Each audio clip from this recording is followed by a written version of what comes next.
Hello and welcome back to English Today. This is the second DVD of the beginner level, and in this DVD you will see 3 more episodes of our story, That's Life.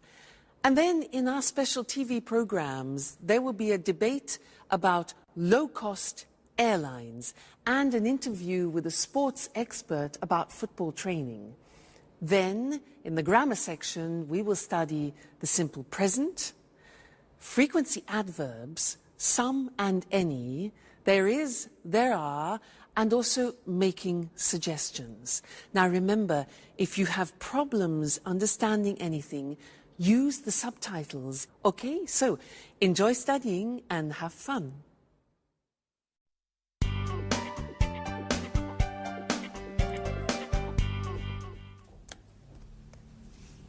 Hello, Anne. Oh, it's you, Peter. Look, this is it. Look at what? My office. Here, near my bed. Oh, I see. By the way, where are the office supplies? The computer supplies are in that cupboard over there. The folders, pencils, pens, etc. are here in this cupboard. And I also have 2 chairs. Oh, good. Are these for everyone? No, they are not. Don't touch anything, please. Okay, so you say you have all of the office supplies. No, not really. There isn't a fax machine. There aren't all the programs I need on my computer. And I guess you have an answering machine. Is it useful? I don't need an answering machine. I answer the telephone myself. Okay, you're right. This office is nice. And if you need a fax machine, I have one in my apartment. Oh, thank you. Wait a minute. Something is missing. Where's the coffee machine? All offices have a coffee machine. I'm afraid there isn't one here. There's a staff kitchen on the other side of the house. In the kitchen. We can have some coffee there. Good idea.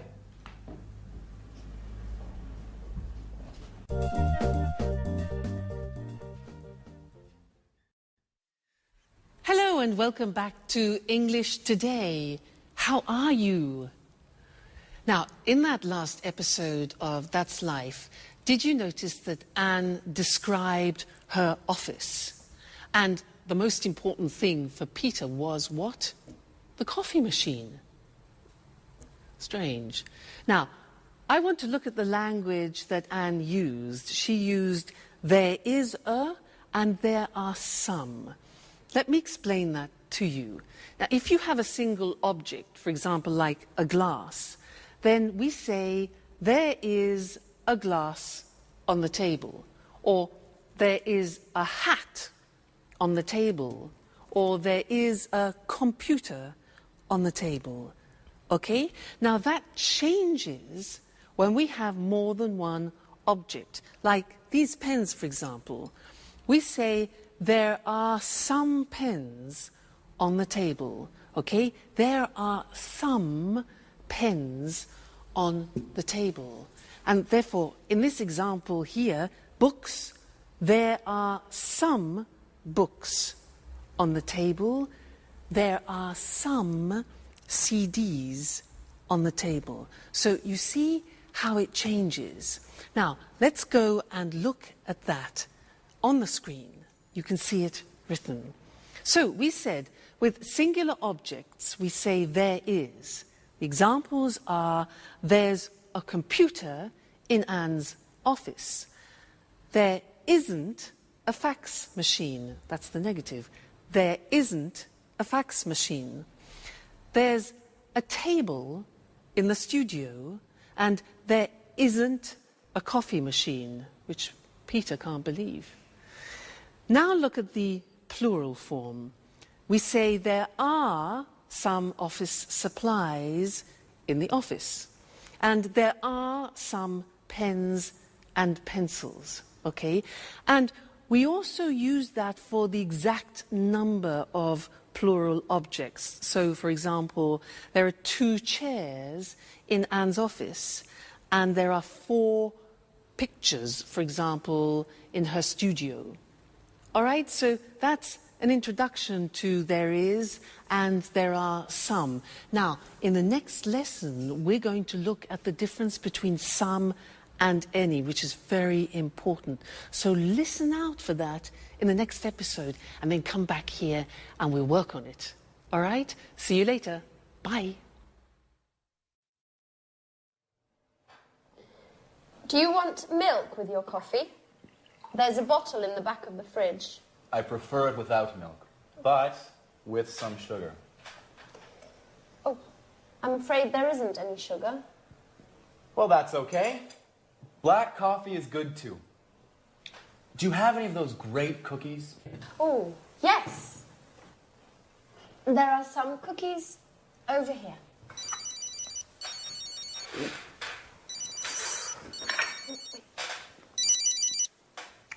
Peter speaking. What? An audition? No, not at all. I'm free. Great. Bye. Well, finally, an audition. Wonderful. When? Next Monday at the Opera Theater.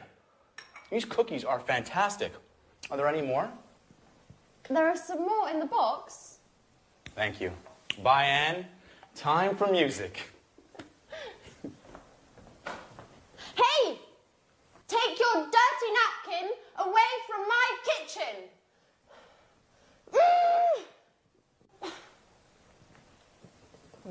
It's nice to have you as my new office neighbour.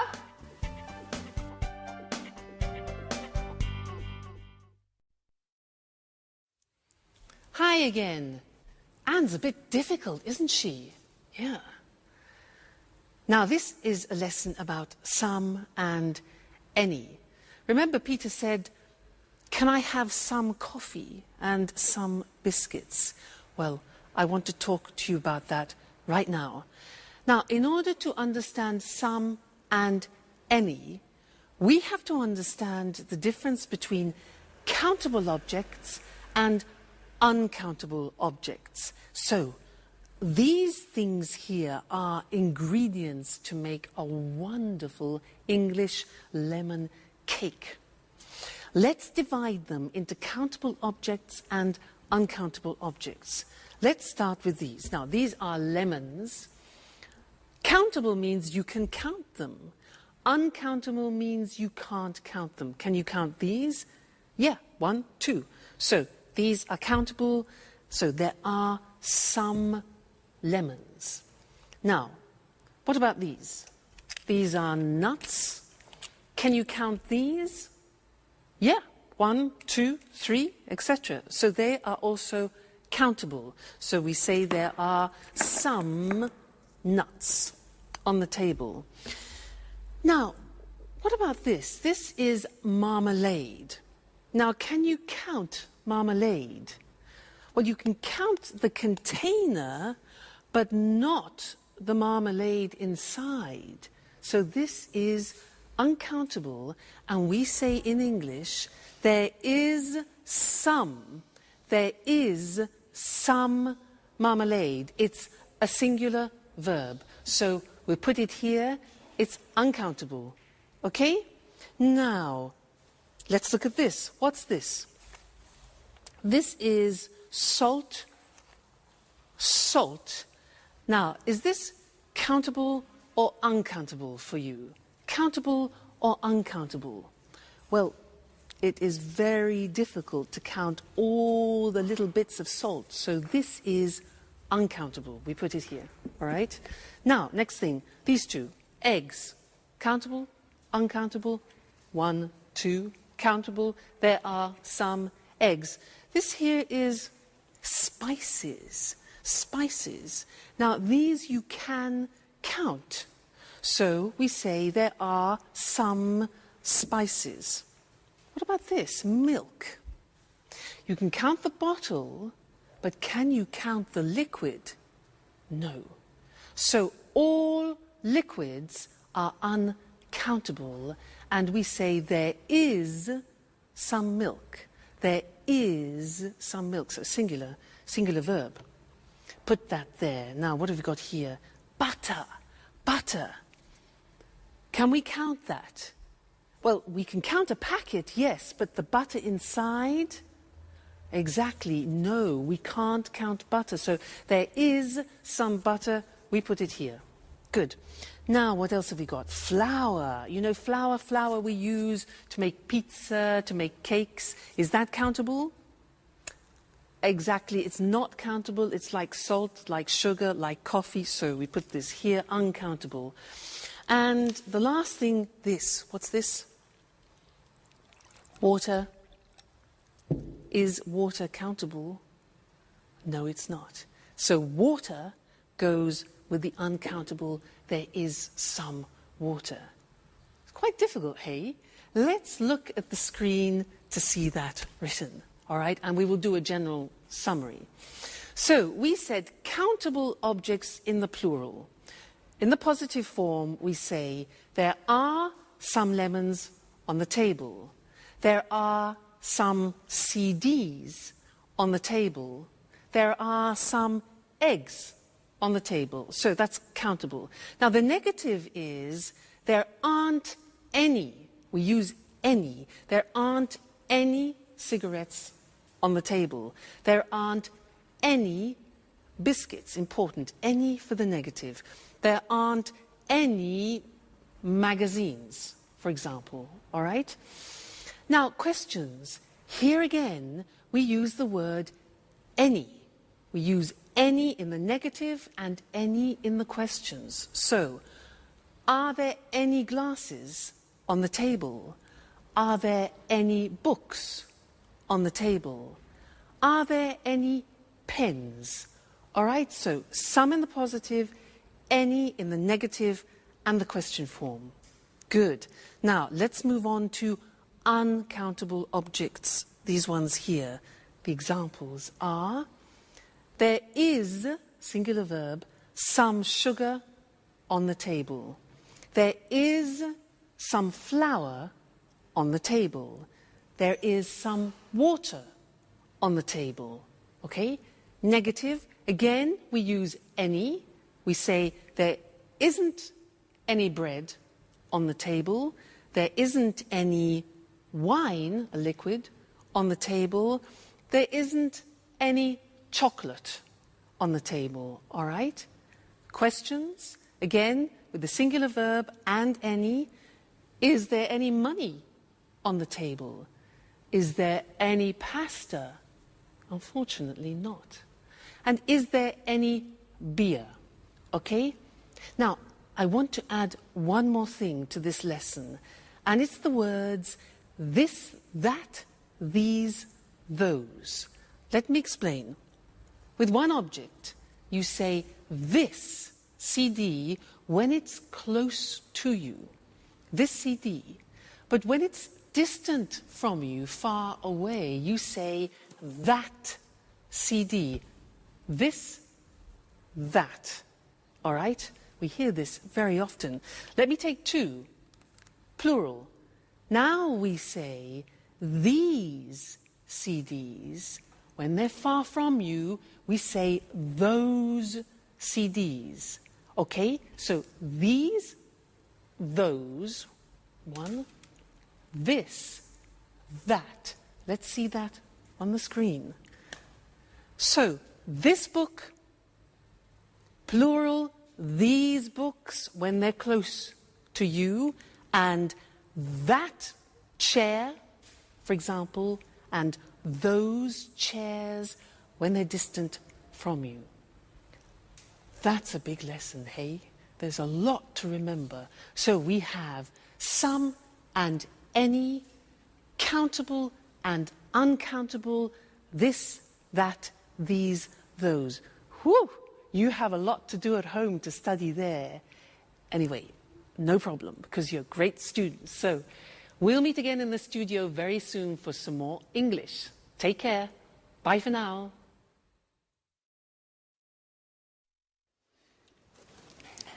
Yes, I always go shopping on Saturdays.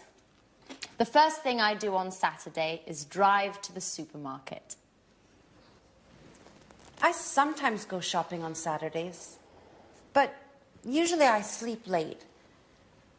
I'm always so tired on Saturdays. I'm never tired on the weekend. The weekend is a time for fun. I paint, go jogging, go out with some friends. Unfortunately, I sometimes have to study. Oh, I sometimes do a little work at the weekend.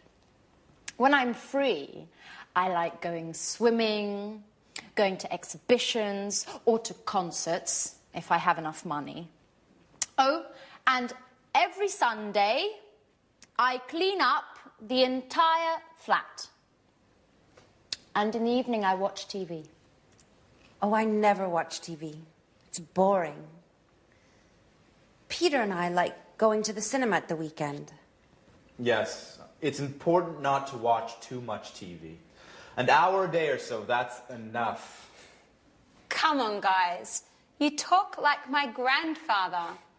Work, TV, housework on the weekends. Life is more. I want you to take me to places where young people have fun. Great. Get ready, Grandpa.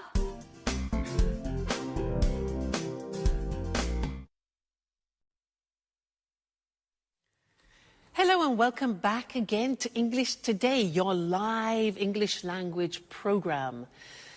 Now, did you notice how Anne said that she loves going to concerts and exhibitions, but she doesn't have enough money? Now, this word enough, it's written E-N-O-U-G-H. The pronunciation is enough. What does it mean? Let me show you. I have a ticket here for a concert, okay? This is 45 euro. 45 euro. Now, I have 40 euro here. 40 euro, 45 euro for the ticket. It isn't enough. It means it's less. It's not sufficient. It isn't enough. No ticket, no concert. So, happens. Like Anne, poor Anne, not enough money. Now, another example. You ask me, can I have a glass of water? And I say, sure. So, here you are. You say, what? Excuse me, it's not enough. Not enough, it's not sufficient. Oh, I say, okay, fine.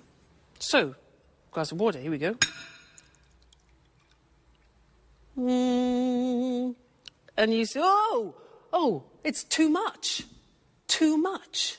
Now, that is the opposite. When something is in excess, it's too much. Let's go back to the ticket. For example, imagine that the theatre ticket has a discount. Now it only costs 30 euro. 30 euro.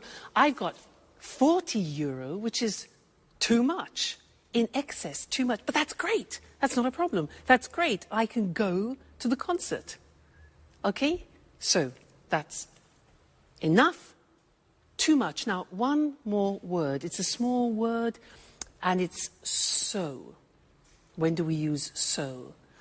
If I say to you, you are so intelligent, that describes an emphasis. You are so intelligent. You could also say, the glass is so full. Okay? So is to express an emphasis of something. So, we've studied enough, too much, and so. Let's look at those on the screen now to help you, okay? Enough, pronunciation, enough, when something isn't sufficient. There isn't enough water in the glass. There isn't enough money.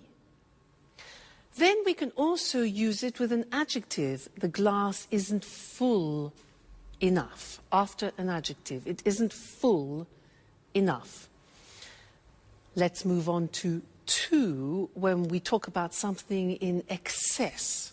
So, there's too much water in the glass. There's too much money. Great. There are too many coins. Now, many is because we use it with countable things. There are too many coins. We can use it with an adjective. For example, the ticket is too expensive. The glass is too full. All right? Then the last thing was so. When you want to emphasize something, the ticket is so expensive. The glass is so full, or you are so intelligent. Fantastic. So that's the end of this lesson. Remember, enough, too much or too many, and so. That's it for now, and I'm going to see you again extremely soon. Take care. Bye.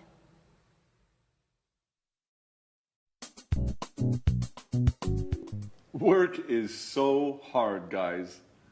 I wake up at 6:30 every day, have breakfast, and take the train to work. Every day. I know. I get up at 7, but I have a friend at work who usually gets up at 6. Why? That's too early.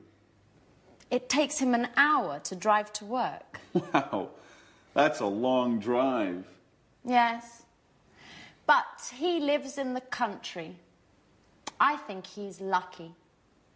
Every weekend he can go for walks in the woods, not in traffic jams. I guess that's pretty nice. He lives in the countryside, but works in the city. A pretty nice combination. What about you, Sharon? What time do you wake up? I usually get up at about 9 o'clock. But I live in the city. It's easy to get to work. Yes, but you get home very late. Often 6:30 or 7. You know, I sometimes have 5 or 6 groups of tourists a day. You work too much, my dear. And you sing too much, Peter.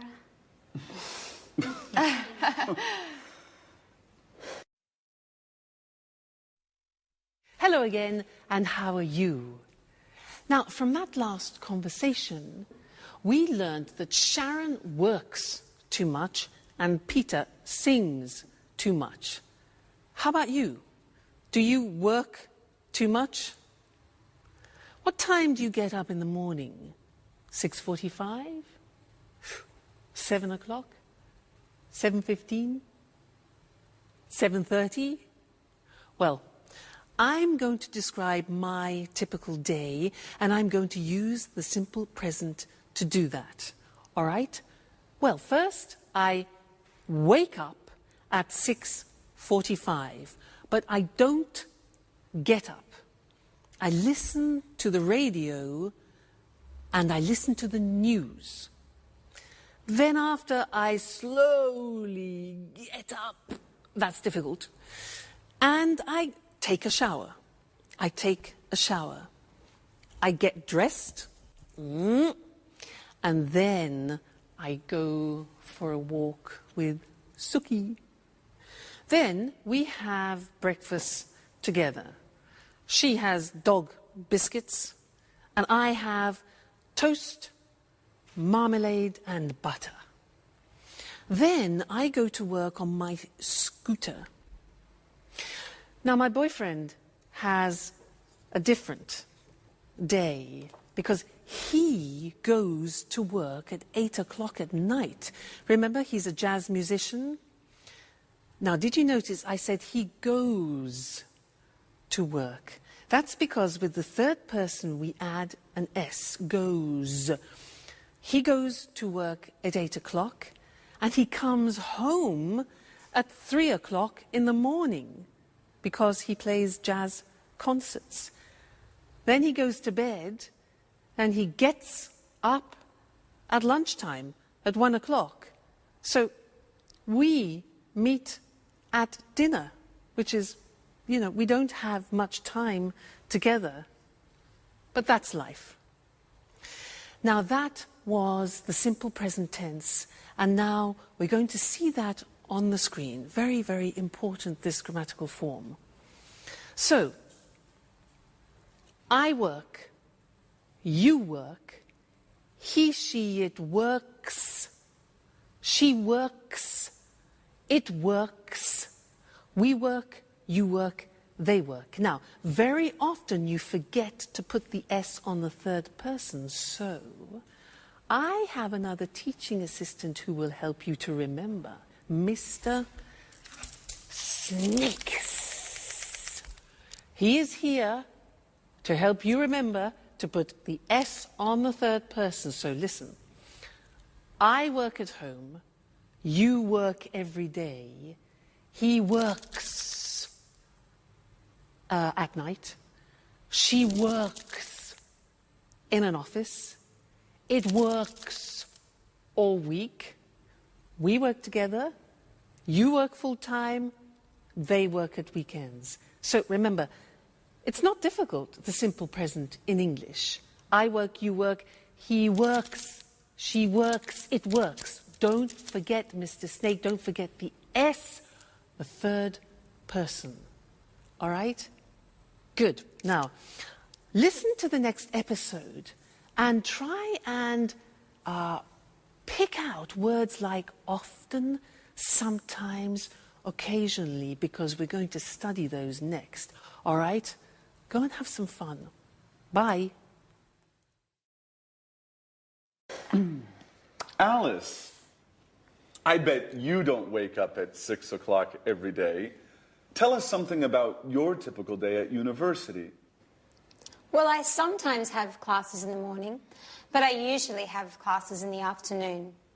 On Mondays, I always attend lectures in the morning. And where do you study? I usually study in the library, but I sometimes study at home too, when I don't have classes in the morning. My friend David also studies at your university. Do you remember him? David Leary? Yes, I occasionally see him in the library, and sometimes in the park. In the park? Doing what? He likes studying there. He takes his books, finds a nice park bench, and reads there. Not a bad idea. You can study and enjoy nature at the same time. Yes, I like the park too. Unfortunately, I often need books that are in the library. And what about lunch? Do you usually make sandwiches and take them with you? Oh no, I hate cooking. I usually have lunch in the cafeteria with friends. Oh, I do just the opposite. I usually cook lunch at home. I seldom have a quick lunch at coffee shops. Okay, guys. Stop with this boring talk. What about fun? Do any of you do anything besides working and studying? It's Friday, remember? You're right, Jack. I'm so happy it's Friday. Me too. It's weekend time. Time for shopping.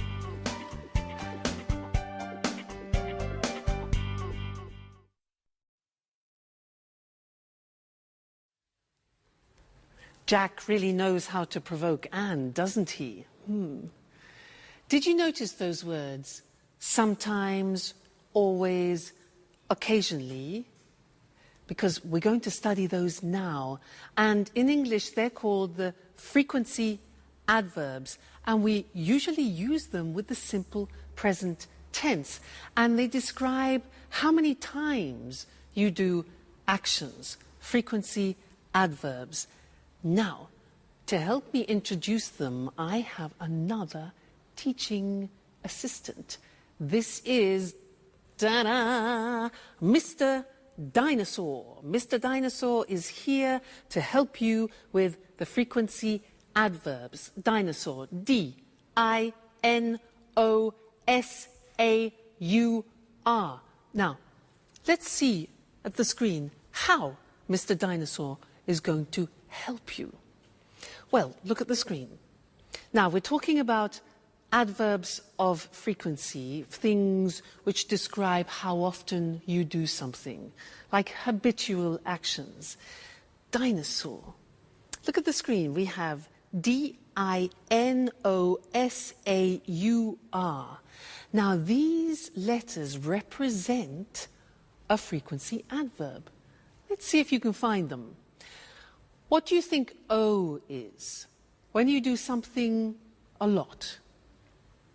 Yeah, often. O is often. What about N? When you do, N is never. Good. N is never. What about A? Something that you do a lot. A is always. Good. What about S? S is sometimes. Very good, sometimes.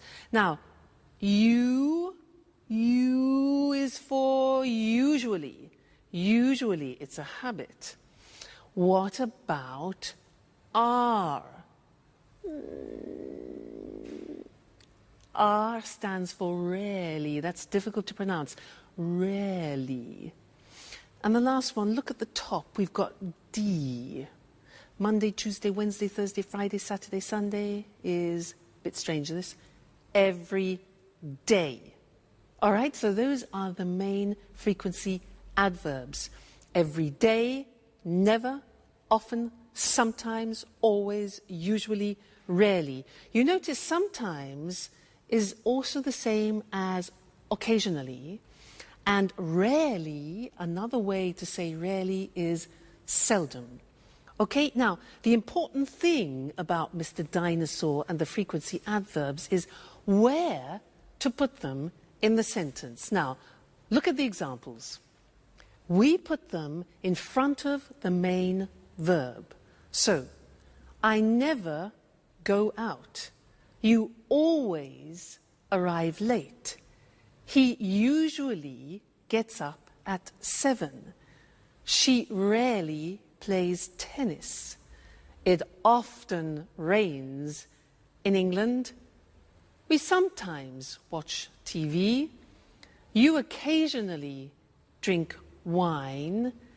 And the last one is different.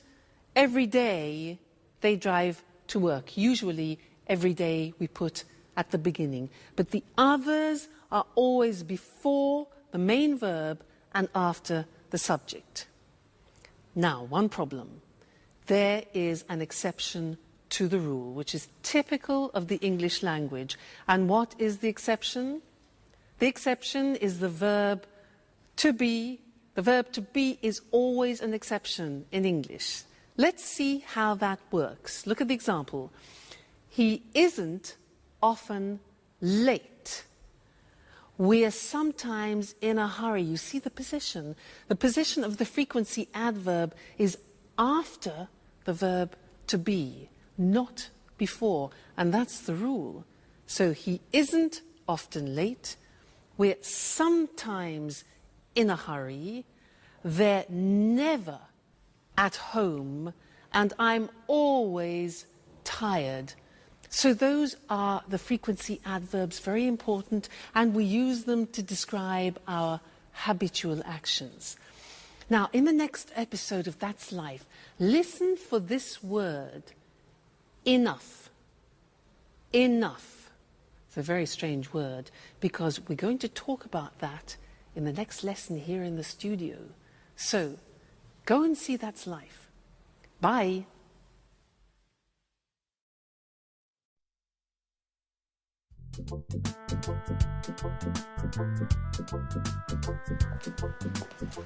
May I ask you a question, Alice? Sure, ask any question you like. I'm an open book. Do you have a boyfriend? Well, I go out with some boys, but that's nothing serious. According to my birth chart, I need some Taurians. But that's not easy now that Saturn is in Leo. I see. Anyway, I think you have a strange relationship with boys. Oh, no. I like boys very much. They're great at carrying packages. You're exceptional. Thanks, Jack. But now, stop talking about me. Let's talk about you. What do you think of me? No, really. I'm curious. What do you do at work? Oh, nothing special. You know Speedmaster, the sporting goods factory. Yeah, sure. They produce wonderful running shoes. What department do you work in? I'm a sales manager. Last month they gave me a promotion, and now I'm responsible for Southern Europe. That's why I moved here. Wow, that's really interesting. You must be very good at work. What exactly do you do? Oh, basically, I look for new clients and keep them informed about new product lines and take care of their requests. What kind of requests do they have? Oh, they often ask questions about new models and prices. What do you do if they want a discount? Well, basically, I don't get mad. I listen to them and then I tell them no. Well, seriously speaking, it depends. Each client is different. If they're important, I try to make an agreement with them. Hi, Anne. Hi, Sharon. Where's Peter? Oh, Peter's preparing his audition. Well, tell Peter I wish him good luck. Do you really care?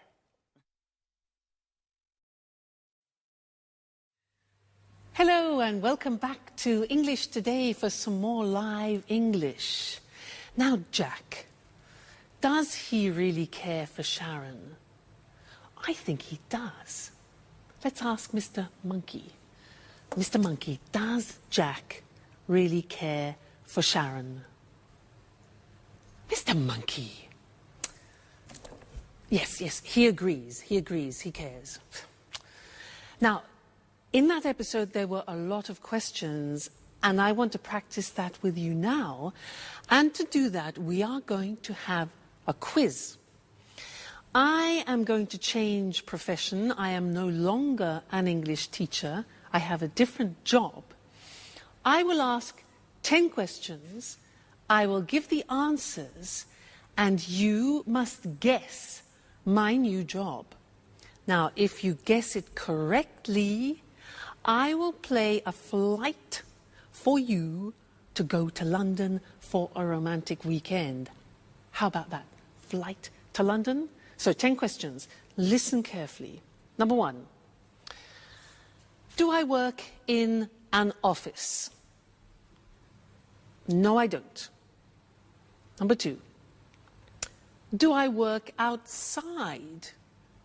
Well, yes, actually, I do sometimes work outside. Next, do I have special qualifications? Oh, yes, I have special qualifications for my job. Okay, next one. Do I work at weekends?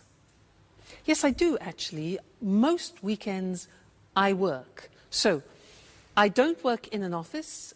I work outside sometimes. I have special qualifications, and I work at weekends. Okay, next one.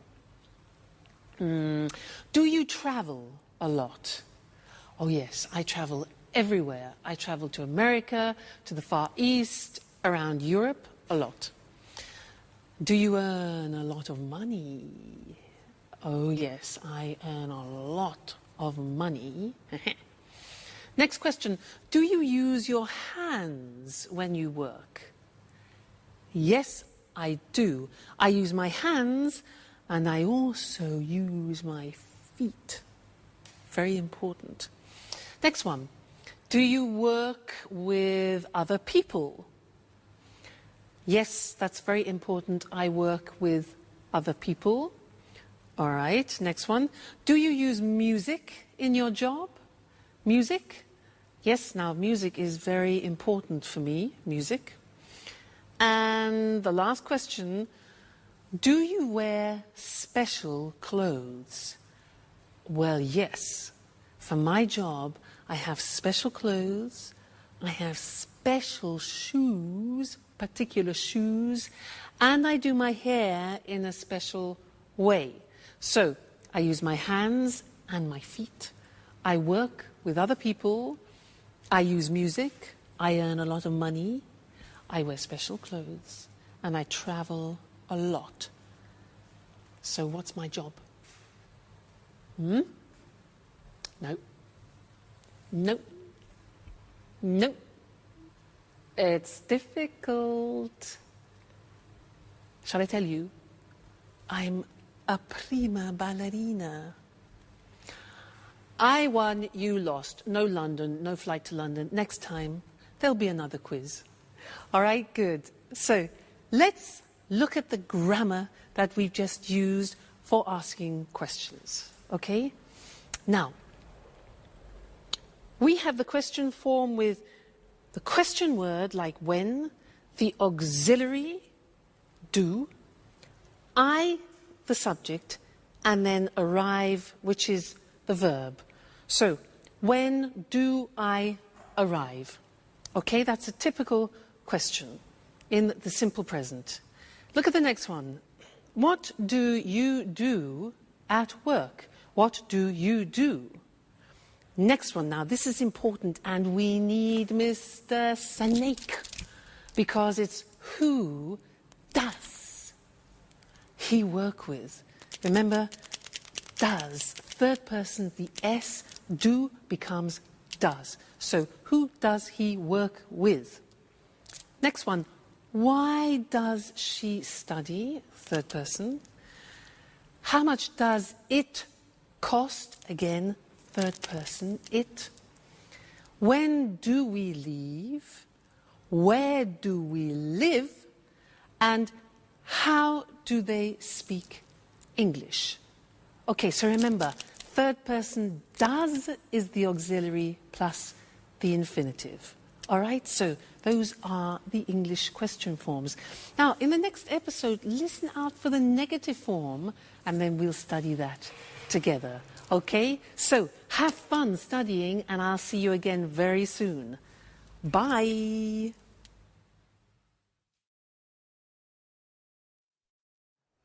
Oh, girls, we're talking about jobs. Tell me about your job, Sharon. What do you do at the moment? That's an interesting question. Really? Why do you say that? Well, you know I have a degree in archaeology, but now I'm doing something quite different. Do you have a part-time job? No, unfortunately, it's a full-time job. I work for a travel agency. Oh, what do you do? I give tours around the city. I bring tourists to monuments and museums and other interesting places. Oh, that's nice. Could I have you as a tour guide for one day? I'm sorry. I only work with groups, usually with Japanese people. Oh, well, I'm a black belt in karate. Very funny, but it's not enough. It's too bad. Anne, stop cleaning for a moment. Sit down and tell me about your job. Okay. I work in a publishing company. Oh, so you work with famous writers? Not exactly. I don't work with the writers. I just read their proofs and correct them before printing. By the way, do you know Paul Taylor? He works with you, right? Yes, but we don't work in the same department. He works in the advertising department. But we are good friends. Every weekend we play tennis together. Play tennis? I'm jealous. Do you play tennis too? Do you want to play with us? Well, just joking. I don't play tennis that well. Only karate.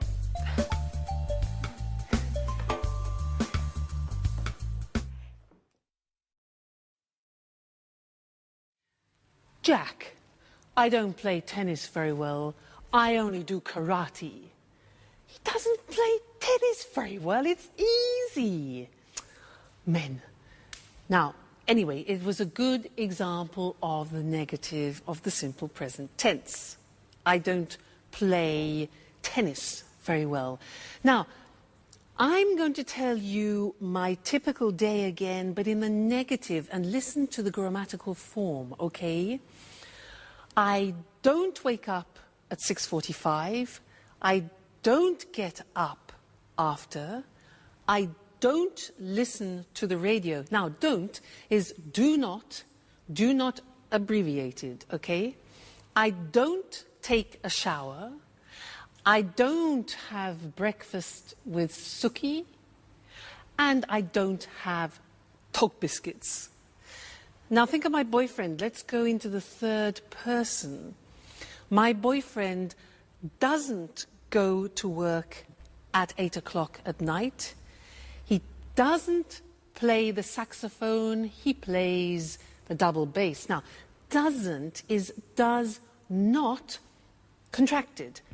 Doesn't, okay? Plus the infinitive. So he doesn't play, let's say, at 1 o'clock in the morning. He doesn't come home at 7 o'clock in the evening. So you see, these are examples of the negative form. And now we need to go and look at the screen because we need to see how that works in comparison to the positive form. All right? Great. Now, look at the examples. I don't teach on Sundays. Do not becomes don't. I don't teach on Sundays. You don't know my parents. Jack doesn't, does not. Jack doesn't play tennis well. Alice doesn't have a boyfriend. The house doesn't belong to Anne. Third person, doesn't. We don't work part-time. You don't know Anne's aunt. And Alice and Sharon don't live together.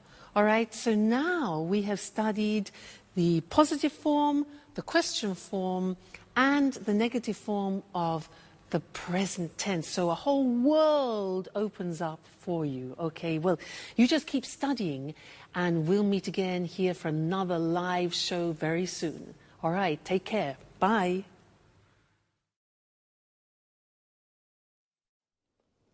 Good evening from Eric Brown. Welcome to another edition of Let's Talk.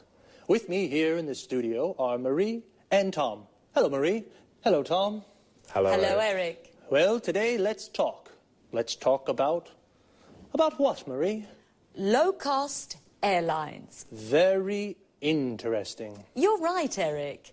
You know, there are 90 low-cost airlines in Europe today. Really? So many? Yes, that's right. 90. Lots of people fly with low-cost airlines. Of course.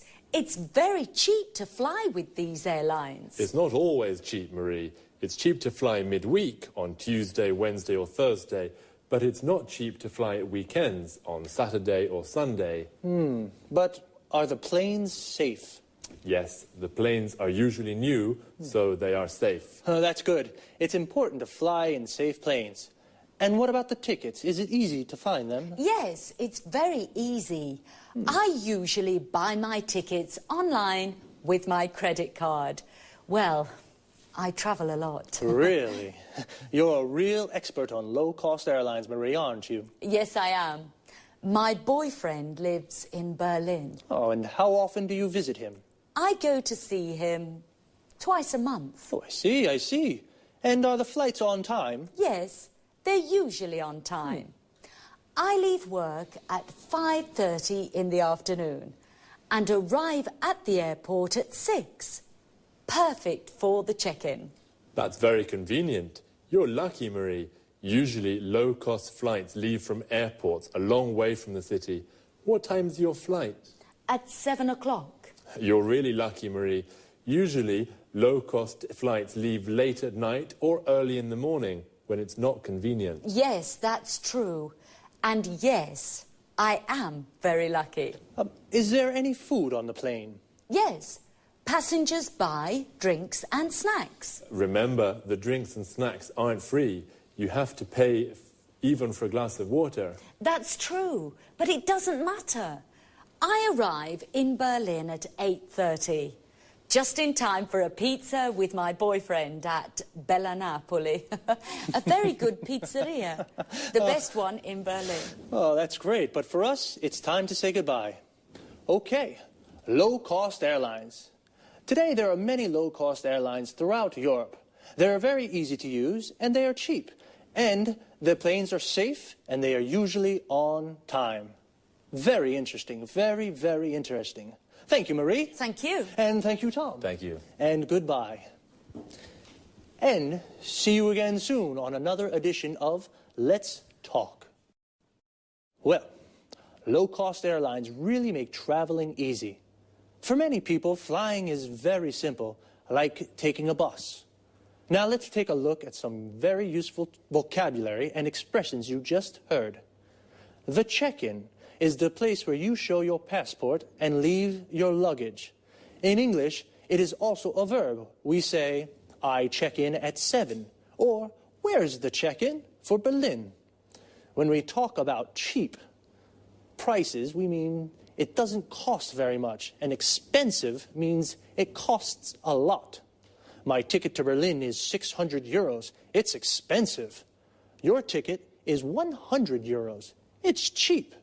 Her ticket is 30 euros. That's very cheap.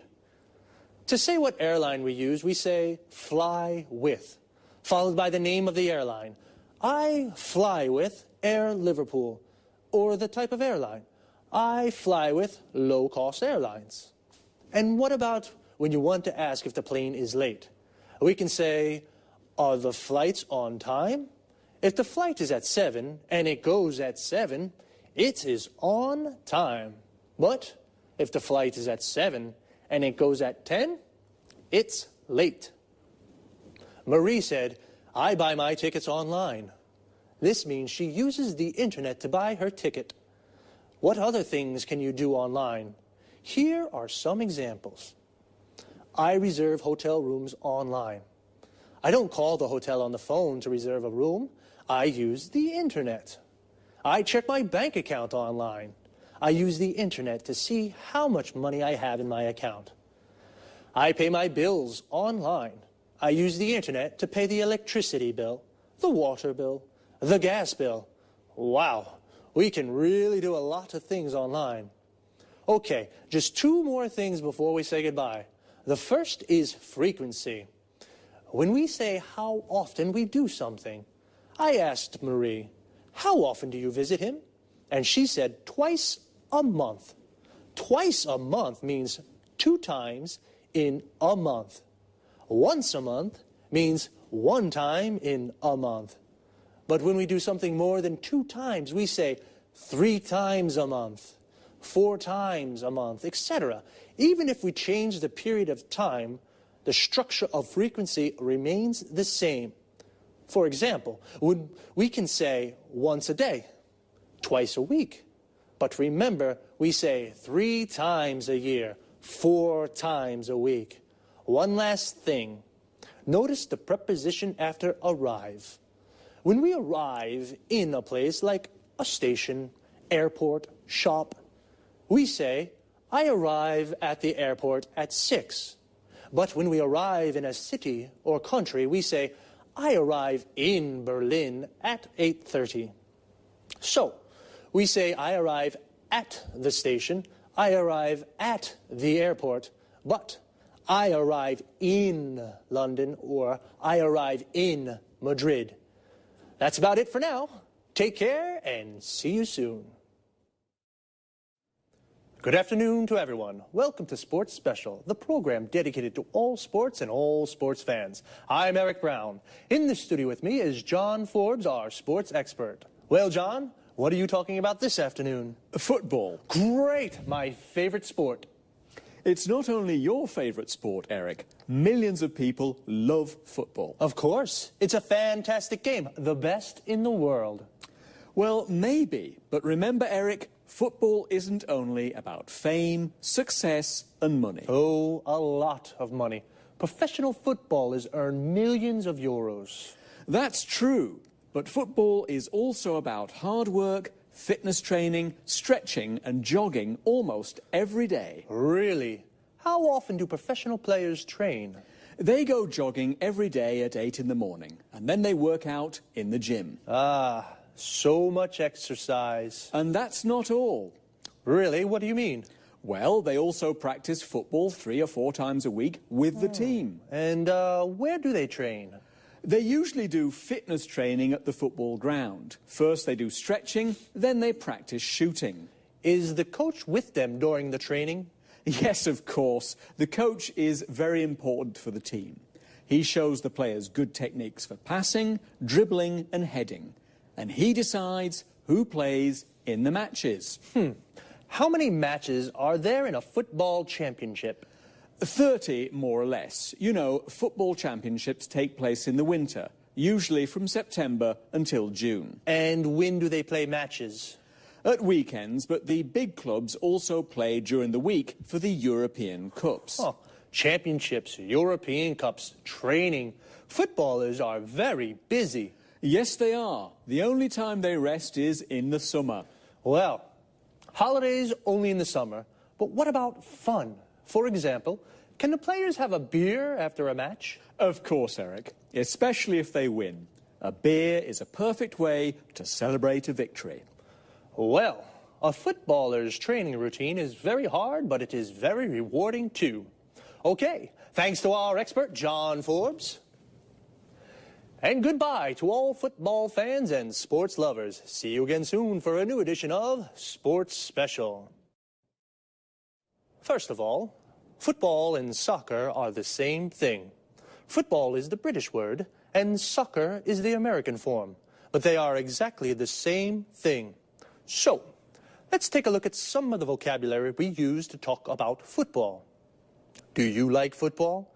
If you do, then you are a football fan. Like me. Do you support a team? I support Inter. We say that we support a team when we are a fan of that team. So, what is a team? It's the group of players that play together. For example, Manchester United is a football team. A person who plays football as a job is called a professional footballer or a professional football player. Footballer and football player are the same thing. A football player is a footballer. And every team has a coach. A coach is the person who prepares the team. He teaches techniques and how to play well. So, 11 football players make a team, and when two teams play against each other, they play a match. But as John told us, footballers don't only play matches, they do a lot of training. Training is all the exercises they do to prepare for matches. We can say, footballers do training, or footballers train. Training is the noun, and train is the verb. And what do they do when they train? John said a few. They work out in the gym. They do stretching. They go jogging. And they practice football skills. John also mentions some of the skills or techniques that footballers practice. Passing, which means to pass or kick the ball to another player. Dribbling, which means to move the ball forward with the ball. Shooting, which means to shoot or kick the ball into the goal. And heading, which means to hit the ball with your head. It's a lot of hard work. I think they definitely deserve a beer when they win. Well, that's all from me for now. Take it easy. See you next time.